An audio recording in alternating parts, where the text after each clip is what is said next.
Okay, everyone, we are here in week 4 of Aesthetics and Theory of Communication, and so the course is starting to wind down. In terms of our status in the course, I'm working on the week 3 analysis activities, so I'm about halfway through those. If you haven't seen my feedback for that activity so far, look for that tomorrow or Friday at the latest. There is no exploration for the week, so no feedback to give there, but make sure that you do pay attention to the professionalism activity, because there is a reflection video attached to that assignment. And then otherwise, we are looking forward to the Photoshop design project this weekend, which I will talk about a little bit more in a minute. As you're probably accustomed by now, I like to go over the previous week's analysis. So we're looking at the You Cannot Hide It ad design once again, but this time from the standpoint of composition. So we looked at it in week 2 based on the use of color. Now it's based on the arrangement of the various elements. And when I say elements, I just mean the objects, like the people and the scenery, as well as the text and logos and so forth, because all these pieces count. They all come together to create a single composition. We talked about balance, and I think most everyone said it was asymmetrical based on the left and right balance, which is typically how we look at a composition. So if you were to drop a line directly down the center, you would see the majority of the weight is shifted to the right. And you see this because the stairs primarily fall to the right, the young man is over to the right, and most of the text elements and the logo are shifted to a right justification, and really only counterbalanced by the figure of the man, or the shadow, and the exit sign on the left. So would definitely be right heavy, and so definitely asymmetrical in that way. Another way of looking at this that I think only one person has mentioned so far, but is the division along the line of the stairs. This is not a conventional way of looking at balance in a composition, but with the unique aspect of this design, it is one way of looking at it. So what you have is really an almost equal size blocks of color, the warm color above the stairs and the cool color below, and those two color regions create shapes that counterbalance each other along the line of the stairs, roughly. So there is a rough symmetry in that way, although you could still say there's some imbalance with the text being at the bottom, giving some extra weight down there. So a couple of different ways of looking at balance in relation to this ad design. We also looked at the rule of thirds, and most everyone got this right so far. I'm still working through the analysis, but and that is, remember that the rule of thirds is simply a recommendation that the focal points be placed near to these imaginary dividing lines, these 1/3 dividing lines, vertically and horizontally, with the intersection points being the ideal focal points to place your key elements. And what we have is the young man is placed pretty much at that intersection point. It doesn't have to be exact. The main idea is simply that you move it away from the center, so it's not just a portrait, because a portrait is very static. It doesn't have any movement. It doesn't have any drama or a lot of visual interest. It's just a showcase of this single object. But if you move it away from center, now we're able to show this relationship between these two figures. And the shadow, which is kind of framed within this bright light, is aligned roughly with this left-hand dividing line. So it kind of emphasizes the relationship between these two figures and gives us that sense of drama or sense of suspense within the composition.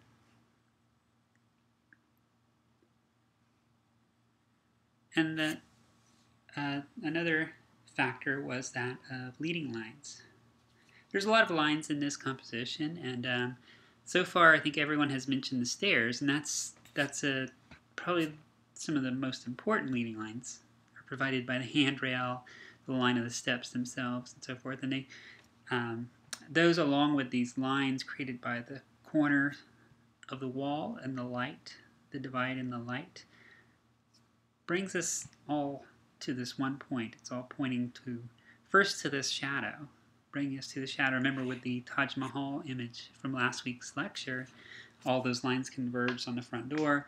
Here they're all converging right around the shadow before dropping us down into the hiding place where we find the young man. So it's kind of helps nudge us along in taking in this design.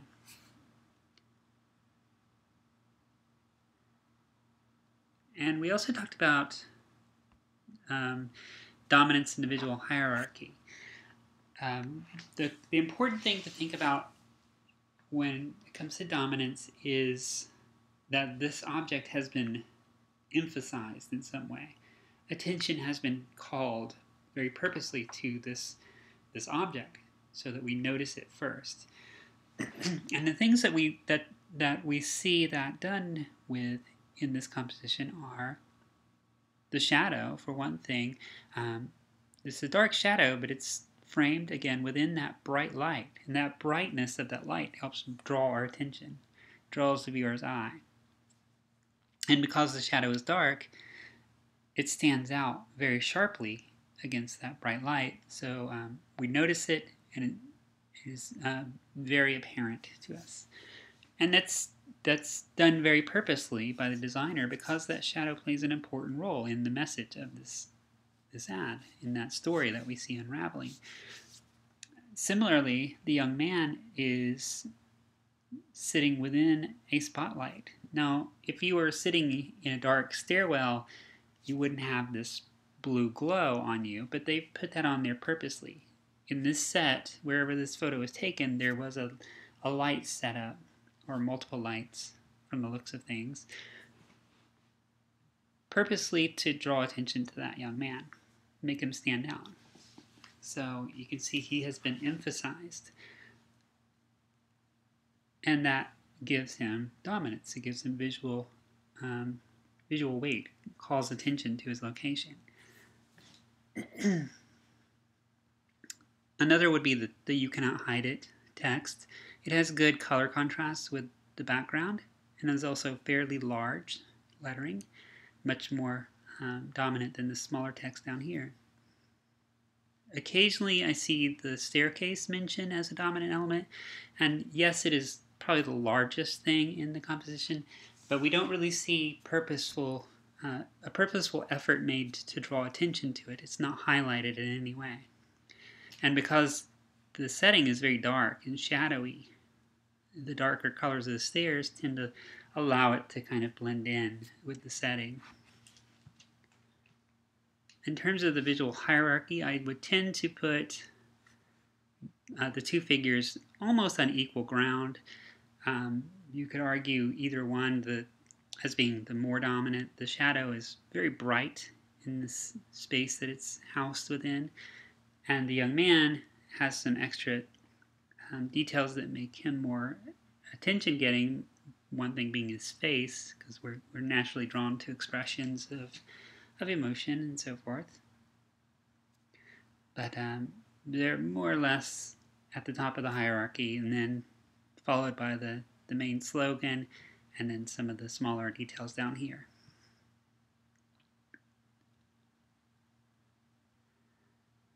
So we've talked about all of these different factors related to the aesthetics, the look and feel of an image. But it's important to think of these things as pieces to a single whole. These all go together in order to create a single unified experience for your viewers. We had the 3 layers of aesthetics: content, and that's your subject matter; form is how it's all put together; and associations, why it matters to the viewer, and how can you make it matter to your viewers.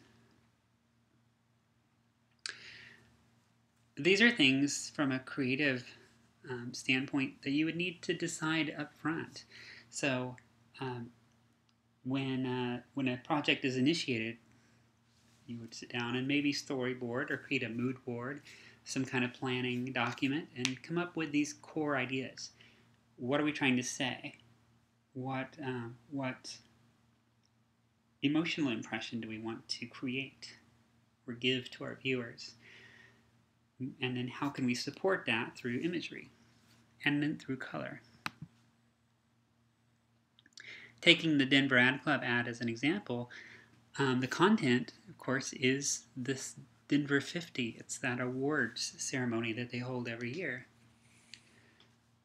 And they had, any number of ways they could possibly approach that. So what did they do? They came up with this slogan: we'll find your ideas and we'll make them famous, which again is still leaves it wide open in terms of how you can interpret that. Well, their designers decided to associate that with this suspense thriller idea, kind of suspense movie look. So once they had that theme decided upon, then they have to decide what kind of imagery can support that theme. And what they used was this ominous shadow paired with this fearful young man, and that really tells the story to us. The emotions hook us and draw us in. We understand what this young man is experiencing through our sense of empathy, and we see the ominous figure that's kind of frightening and scary. Some people compare that to Freddy Krueger. I see that comparison quite often. And then they decide what colors can help to emphasize those feelings and those emotions and that energy. And here the contrasting warm and cool colors really drove that home. And then it's just a matter of putting that all together into an effective composition. So this is very much in line with something that someone might do as an artistic director or a creative director, making these choices and guiding a team of designers and other media experts.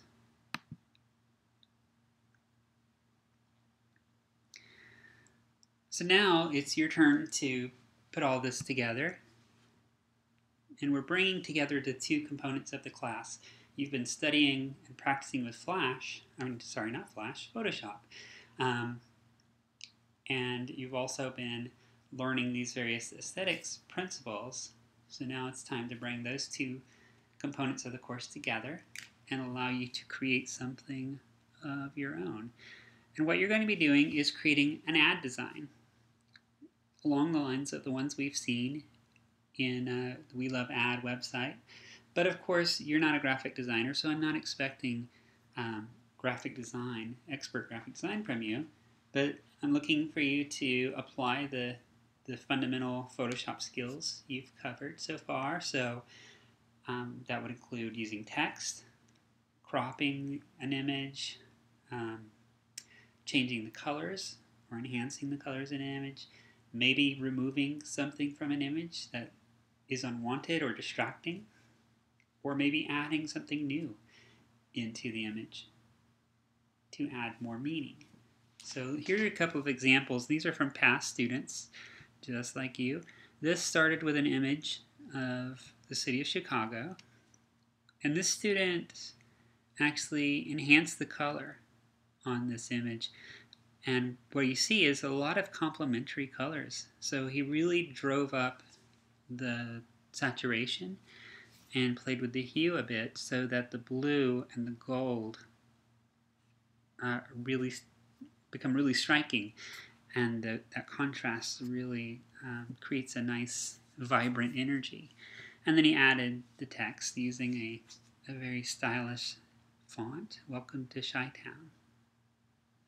So relatively simple edits, but really created a more effective impression. And you could think of this as maybe a postcard design or maybe an ad for tourism to Chicago. And here's another example that I'll show right now. This is conservation and kind of a PSA. Conserve natural habits. So she has added text in 2 different colors.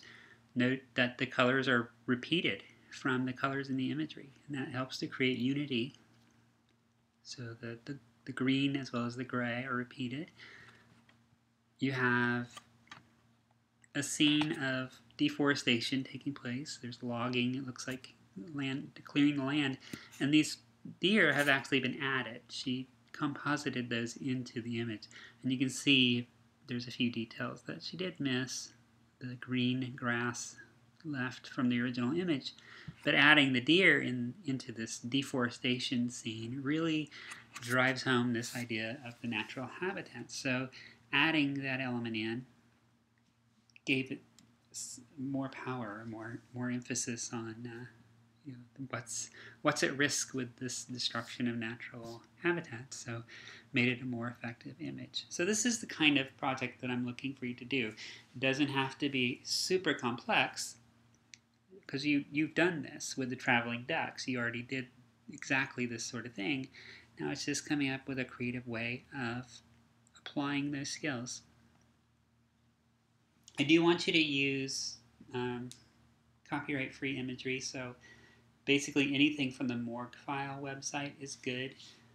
There are a few other sites you can use, but that one's one of the safest.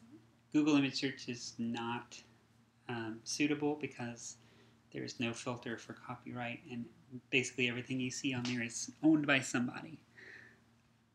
But otherwise, get creative with this. See what you can do. And also, while you're doing this, try to consider the rules of composition.